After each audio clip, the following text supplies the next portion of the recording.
I saved an Apache beauty, and she let me leave. Eli Carter woke up to the sound of wind howling like a living thing. At first, he thought he was still dreaming. The crash had been rough. His small explorer ship had fallen out of the sky like a broken bird, spinning through red clouds and lightning before slamming into the rocky ground. The memory came back slowly, like pieces of a puzzle fitting together in his tired mind. He opened his eyes. Above him was a sky he had never seen before. It was deep red, mixed with long streaks of orange and gold, like a sunset that never ended. Strange clouds moved slowly across the air, glowing faintly as if light lived inside them. Eli tried to sit up, but pain shot through his side. He groaned and fell back onto the hard, cold ground. "Easy," he whispered to himself.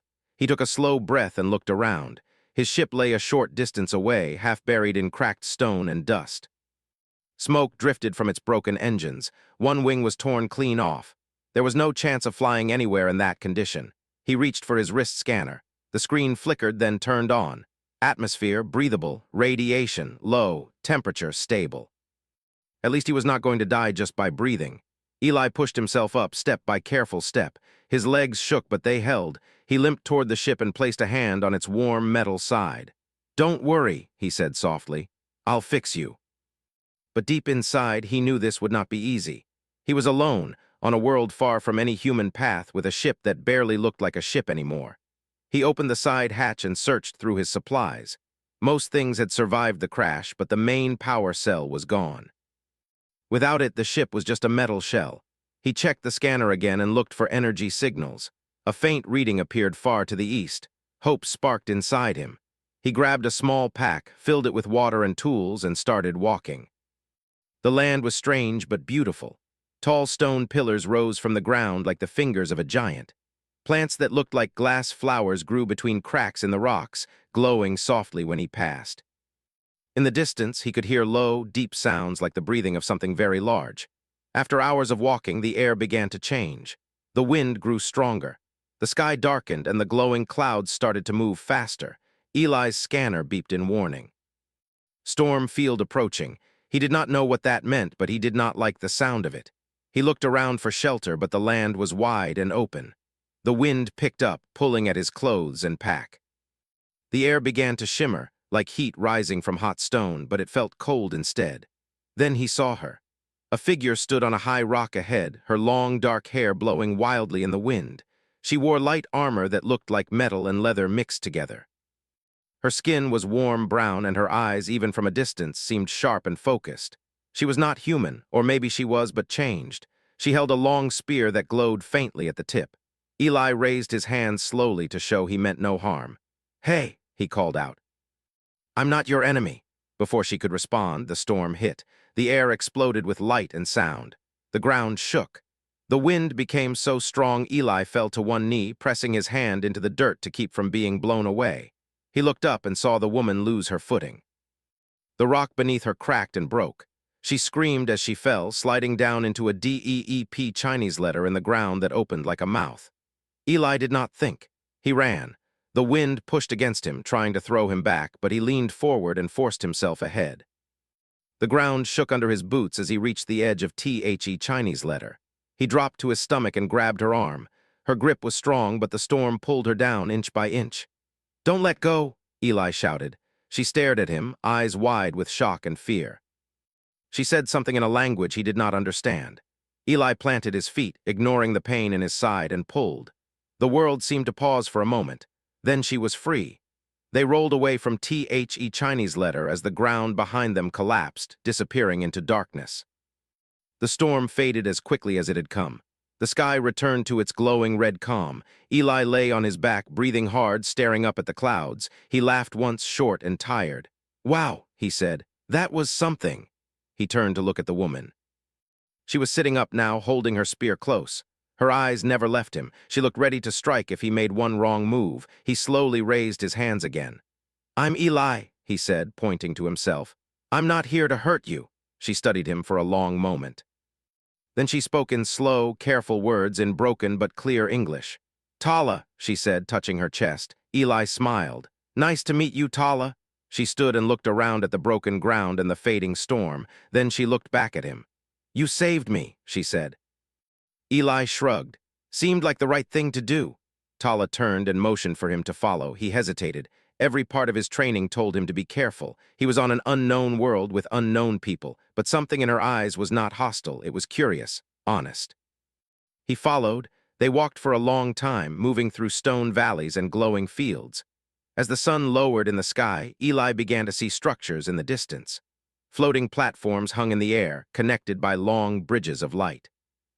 Buildings carved from stone and metal stood on top of massive rocks that hovered above the ground. It looked like a city from a dream. Tala led him across a glowing bridge. The air felt warm and soft beneath his feet, even though he could see the ground far below. People stopped and stared as they passed. Men, women, and children who looked human but different. Their clothes mixed old tribal designs with smooth, advanced technology. Some carried tools, others carried weapons, but none raised them. Whispers followed Eli wherever he went. Tala brought him to a large open space in the center of the city. Elders sat in a circle on stone seats. Their hair was gray, their faces lined with age and wisdom. Tala spoke to them in her own language, her voice strong and clear. She pointed at Eli, then at the sky, then placed her hand over her heart. The elders looked at Eli with serious eyes. One of them stood. He was tall and walked with a carved staff that glowed faintly at the top. "You come from the stars," the elder said in slow English. "You saved one of our own," Eli nodded. "I didn't plan it, I just helped." The elder's eyes softened. "Sometimes the greatest paths are not planned," he said. He turned and spoke to the others. They nodded. Then he looked back at Eli.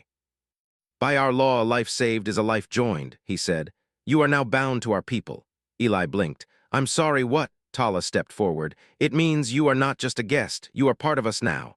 Eli felt a strange mix of warmth and fear. "I just need a power cell," he said quickly. "My ship is broken, I fix it, I leave, no trouble." The elders were silent for a moment. The tall one spoke again. "Leaving is not always simple." That night, Eli was given a place to rest.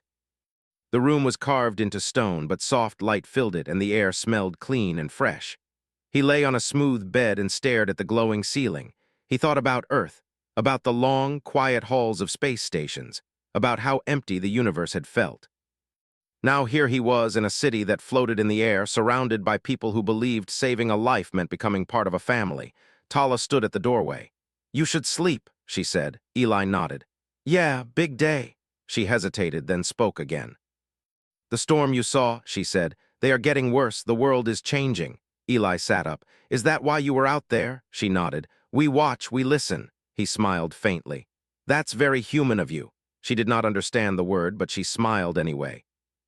As the lights dimmed, Eli lay back down. Somewhere far above, the stars waited. But for the first time in his life, he was not sure he wanted to go back to them. Eli woke to soft light and the sound of distant voices. For a moment, he forgot where he was. The stone ceiling above him glowed like a gentle sunrise trapped in rock. The air felt warm and clean, carrying a faint scent of something sweet, like flowers after rain. He sat up slowly, listening. Outside his room, the floating city was already alive. He could hear footsteps on the light bridges, low conversations, and the hum of energy moving through the structures. He rubbed his face and stood. His side still hurt from the crash and the storm, but it was better than before. Someone had wrapped a smooth band of glowing fabric around his ribs during the night. It felt cool and steady, like it was gently holding him together. He stepped outside. The city looked even more beautiful in full light. The red sky had softened into shades of gold and pink. Floating stone platforms drifted slowly, connected by glowing paths that pulsed with soft blue light. People moved calmly across them, dressed in clothes that mixed old patterns with clean lines of metal and glass. Some of them stopped when they saw Eli. Their eyes followed him not with fear but with curiosity. Tala appeared from a nearby bridge. "You walk well for someone who fell from the sky," she said. Eli smiled. "I've had practice falling. Space teaches you that." She tilted her head.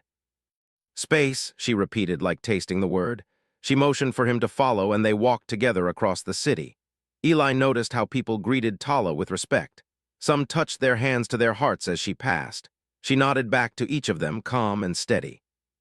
They reached a wide open platform where long tables floated a few inches above the stone floor. Food was laid out in simple bowls and plates. The smells made Eli's stomach growl before he could stop it. Tala heard and smiled. "You are welcome to eat," she said. He hesitated for a moment, then sat. The food looked strange but inviting. There were soft, glowing fruits, warm, bread-like shapes, and a thick golden liquid in small cups. He took a careful bite of the fruit. His eyes widened. "That's actually really good." Tala watched his face with clear amusement. "It grows near the storm fields. The wind gives it strength." As he ate, she told him about the city. Her people had arrived on this world many generations ago, long before Eli was born. They were humans like him, but over time they had changed. They learned how to live with the planet instead of trying to control it. They built their homes where the land wanted to rise. They used the energy of the storms not to fight them, but to guide them. "We listen to the world," Tala said. "It tells us when to move, when to build, when to wait." Eli leaned back, holding his cup of golden drink. "Back home, we usually just build first and fix things later." Tala considered this. "That sounds loud," he laughed. "Yeah. That's one way to put it." After they finished eating, Tala led him toward the center of the city. The elders were waiting again, standing in a wide circle. The tall elder with the glowing staff stepped forward. "We wish to know your path," he said. "Why you travel between the stars alone?" Eli took a breath. He had not talked about this in a long time. "I'm a scout," he said. "I look for worlds that can be lived on. I send reports back to Earth and the stations. Most of the time, it's just rocks and empty skies." "Sometimes it's something special," the elder nodded. "And now you have found us." Eli shifted his weight. "I didn't mean to, I just crashed," Tala spoke. "The world does not care how paths begin, only where they lead." The elders murmured in agreement. One of them stepped forward, a woman with silver hair and kind eyes. "You saved Tala," she said. "By our law, you are tied to our fate. That does not mean you are trapped. It means your choices matter to us now." Eli frowned. "What does that actually mean?" The tall elder lifted his staff, and the top glowed brighter. A soft image appeared in the air between them. It showed the planet from above, wrapped in swirling lines of light. "Our world is changing," he said. "The storms grow stronger. The energy beneath the land is shifting." "We can feel it," Tala looked at Eli. "Others will feel it too," Eli understood. "Other humans," the elder nodded. "Those who take, not listen." Eli thought of the energy signal he had picked up before the storm. He thought of the companies and fleets that hunted rare power sources across the galaxy. "How long do we have?" he asked. "Not long," the elder said. Later that day, Tala brought Eli to the edge of the city. From there, he could see far across the land. The stone pillars, the glowing fields, and in the distance, dark shapes moving slowly across the sky. "What are those?" Eli asked. "Watchers," Tala said. "Living beings of the upper air, they feel the storms before we do." As if to prove her point, the sky flickered. The red clouds shifted, and a low hum rolled across the land. Eli's wrist scanner beeped softly. Energy spike detected. He looked down at it, then back at Tala. "Something big is coming." That night, Eli could not sleep. He sat near the edge of his room, looking out at the stars. They felt closer here, brighter, like they were leaning in to listen. He thought about his ship, broken and alone in the wild. He thought about Earth, about the life he had left behind. And he thought about Tala standing on that rock in the storm, falling into darkness until he had grabbed her hand. A soft sound behind him made him turn. Tala stood there, holding a small glowing stone. "This is for you," she said. He took it. The stone was warm in his hand, and inside it he could see faint moving lights like tiny stars. "What is it?" he asked. "A listener," she said. "It helps you feel the world the way we do." Eli closed his fingers around it. For a moment, he felt a strange sense of calm, like he was standing in the center of a deep, quiet ocean. "Thank you," he said softly. The next day, the sky changed. A bright line appeared among the stars, then another. Eli saw it from the city platform and felt his heart sink. Ships, large ones, not scouts, not travelers. A fleet. The elders gathered quickly. People moved through the city, their calm turning into focused action. Tools were lifted, systems powered on, and glowing lines of energy ran through the bridges and platforms. Tala stood beside Eli, her face serious. "They have found us," she said. Eli clenched his fists. "I didn't mean for this to happen." Tala looked at him. "You did not bring them, the world called them." The first ship moved closer, blocking out part of the sky. Its metal surface reflected the red light of the clouds, making it look like a dark star. A voice came through the air, loud and clear, spoken in clean, sharp English. "Unregistered settlement, this is the Orion Resource Fleet. This world is now under corporate claim." Prepare for contact and assessment. Eli felt anger rise in his chest. The tall elder stepped forward, his staff glowing bright. This world is not for taking, he said calmly. It is for living. There was a pause, then the voice replied, colder. Non-recognized claims are not valid. Stand by. Eli looked at Tala. They won't listen, he said. Tala's eyes were steady. Then we show them another way. The ground beneath them began to glow. The city hummed with energy, not like a weapon charging, but like a heart beating faster. Eli felt the listener's stone in his pocket grow warm. For the first time since he had left Earth, he did not feel like a lonely traveler. He felt like part of something. Above them, the fleet moved closer. The fleet did not attack. At first, that made everything feel worse. The large ships hovered high above the floating city, their dark shapes cutting across the red sky. Smaller ships moved slowly around them, like quiet insects, scanning the land below. Thin beams of light touched the stone pillars, the glowing fields, and the wide open spaces beyond the city. Eli stood beside Tala on a high platform and watched. They are measuring us, he said, seeing what we are worth to them. Tala did not look away from the sky. We do not measure worlds, she replied. We learn them. The city remained calm, but it was not still. People moved with purpose. Some worked near glowing control stones, placing their hands on them and closing their eyes. Others carried long, thin tools that hummed softly, connecting lines of light between platforms. Eli followed Tala down into one of the lower levels of the city. The air grew warmer as they walked, and the soft hum grew louder. What are they doing? Eli asked. Listening harder, Tala said. The world is awake now. It knows it is being watched. They reached a wide open space beneath the main platform.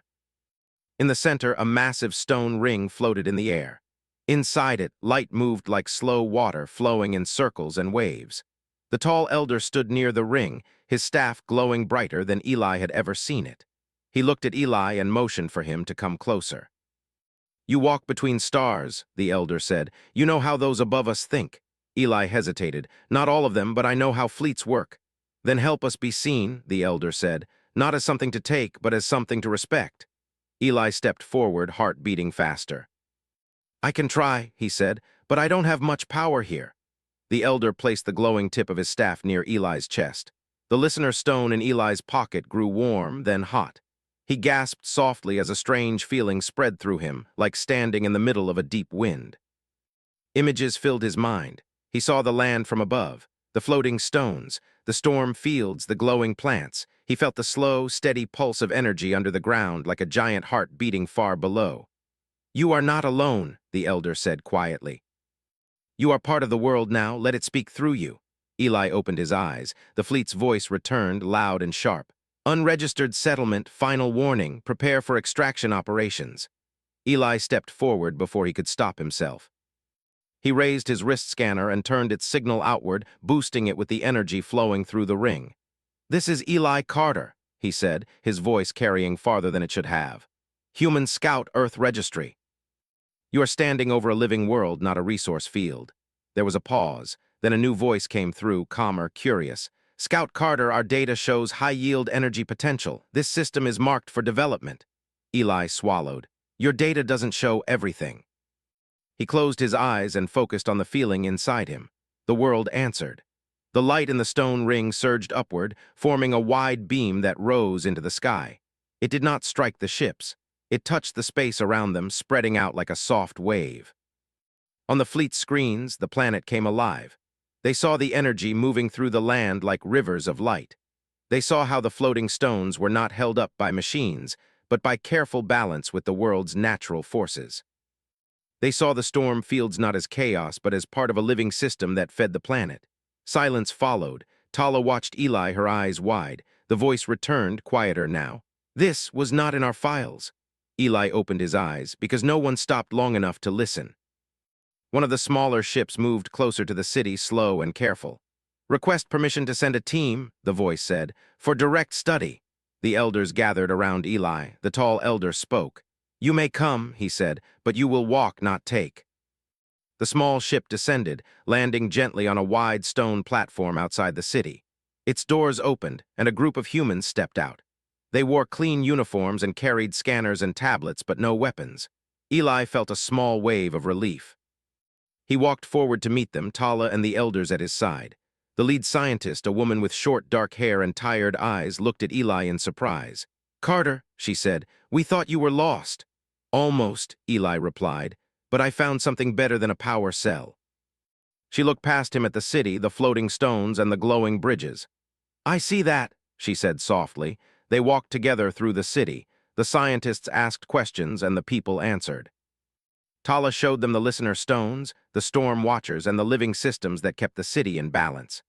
Eli stayed close, translating when words failed, explaining when ideas felt too big. The more the scientists saw, the slower they moved, the quieter they spoke. "This place isn't just energy," the lead scientist said at last. "It's a culture, a partnership." Tala nodded. "We belong to the world belongs to itself." Later, the fleet's main voice returned. "Scout Carter, data review in progress. Extraction operations are paused." Eli let out a breath he did not realize he had been holding. The pause did not mean safety, but it meant time.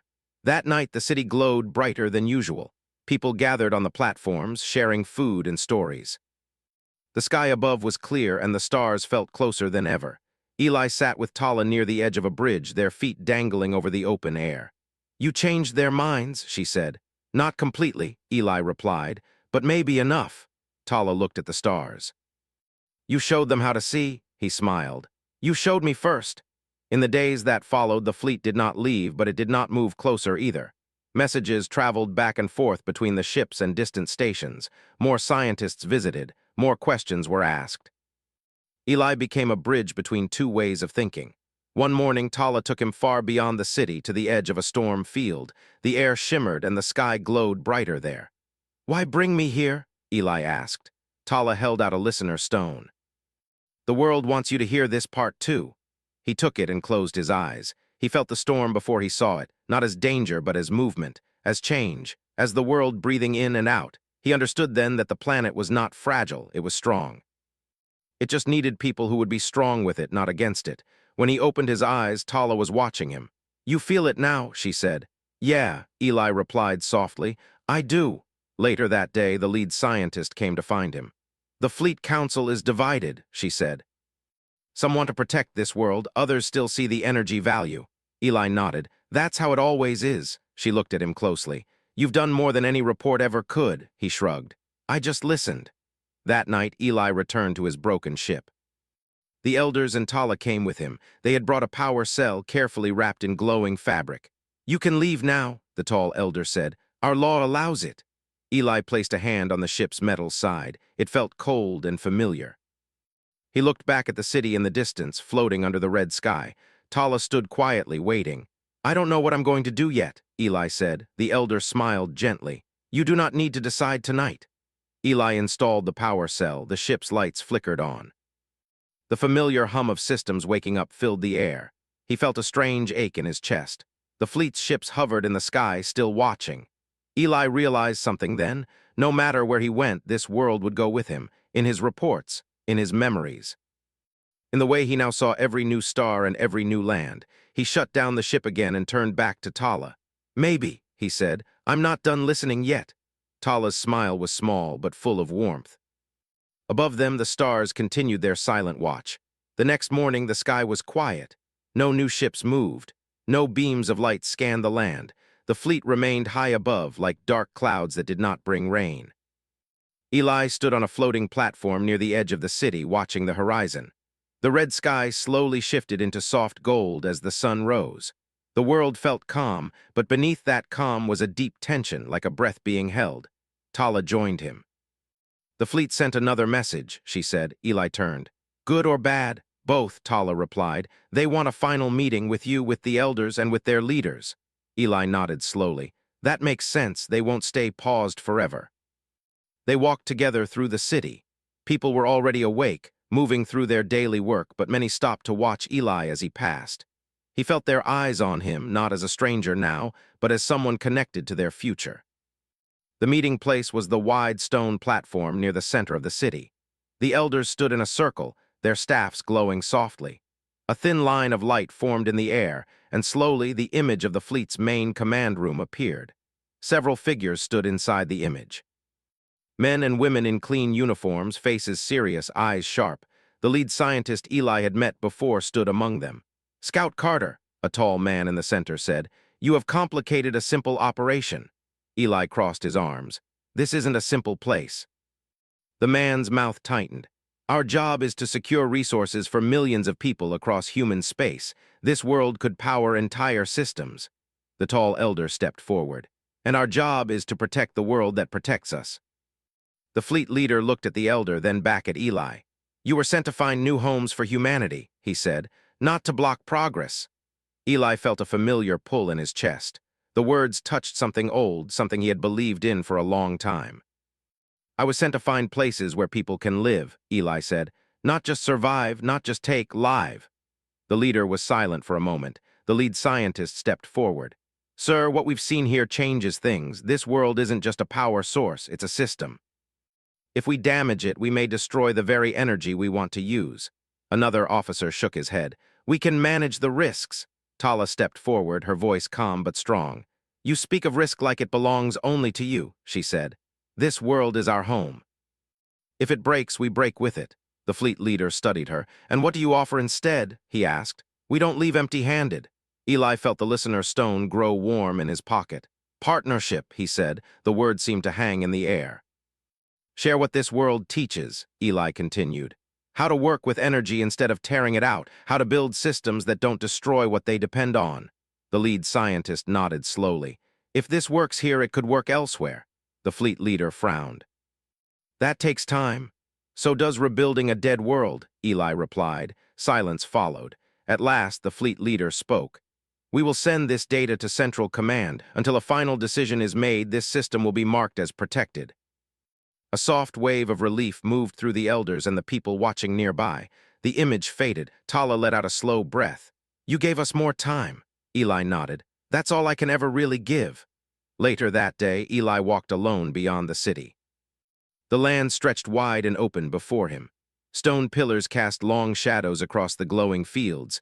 The air felt alive, full of quiet movement. He thought about the fleet, about Earth, about the long path that had brought him here. He stopped near a low ridge and sat down. For the first time since he was a child, he did not know where he belonged. He had always been moving, from station to station, from system to system. Every place felt temporary. Every connection felt light, like it could be broken with a single jump into space. Here everything felt heavy, real, connected. Footsteps approached. Tala sat beside him without a word. They watched the land together. "You could leave now," Tala said gently. "Your ship works, the law allows it." Eli smiled faintly. "You're reminding me or warning me?" "Both," she replied. He looked at her. "Do you want me to go?" Tala was quiet for a long time. "When you came," she said at last, "you were like a falling star, bright, fast, gone." She touched the ground beside her. "Now you are like this place, still, listening."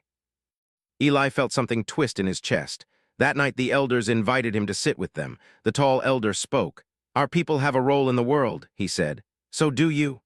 Eli looked at the glowing staffs, the calm faces, the quiet strength in the circle.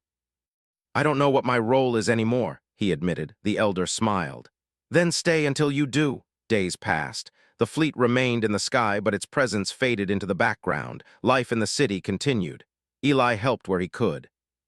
He learned how to guide small, floating stones into place.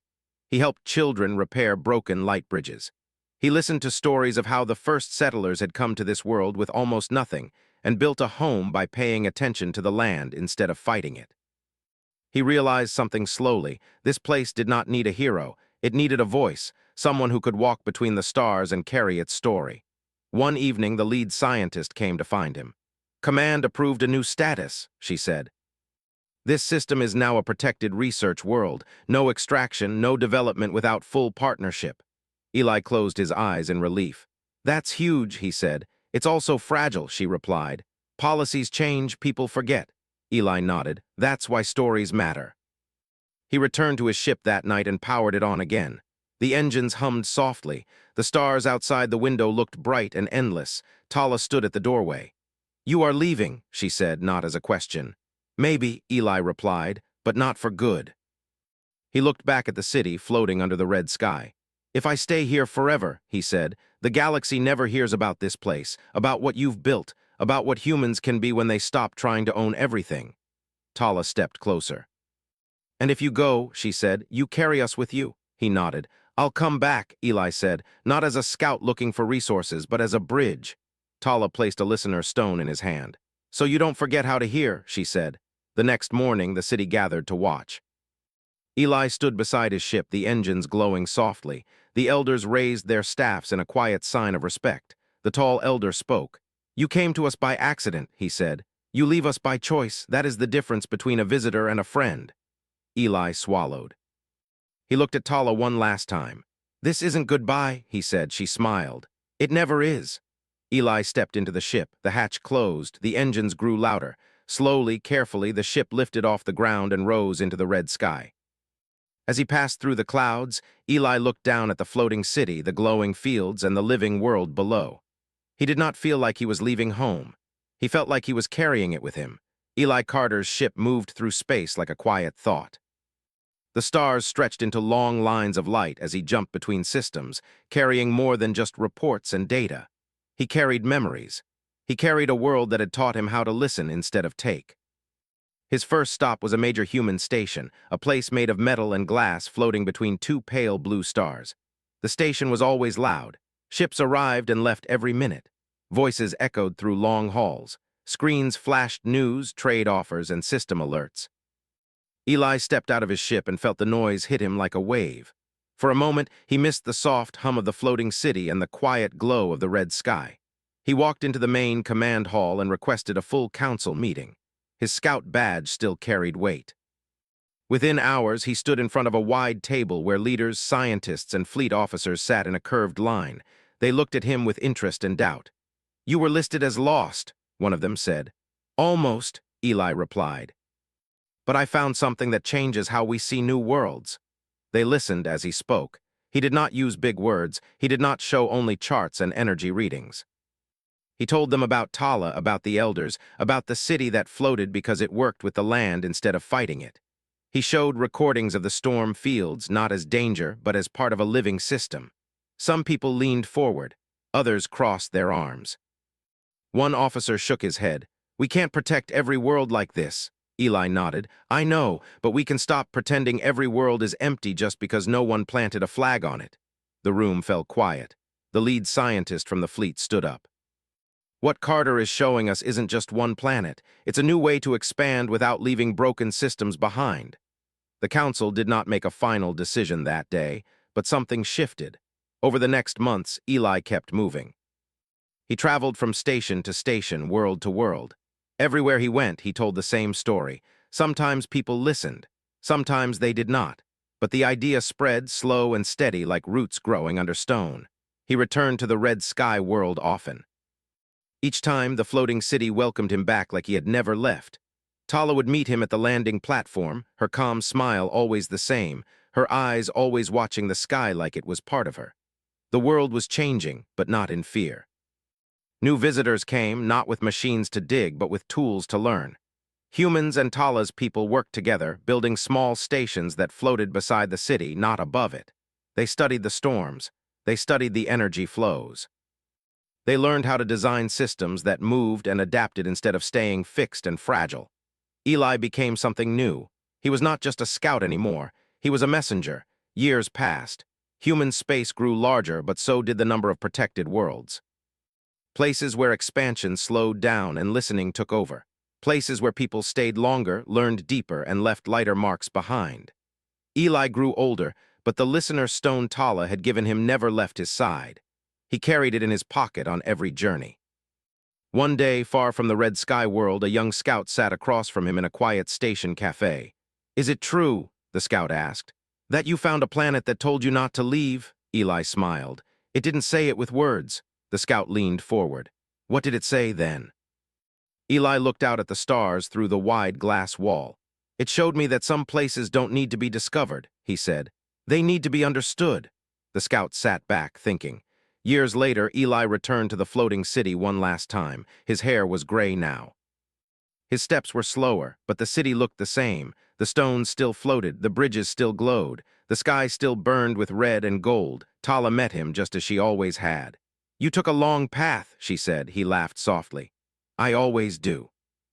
They walked together through the city. Children ran past them, laughing. Some of them looked human. Some looked like Tala's people. Most looked like both. The elders waited in the center platform. The tall elder, older now but still standing strong, stepped forward. You carried our story far, he said. The world thanks you. Eli shook his head. The world taught me how to carry it.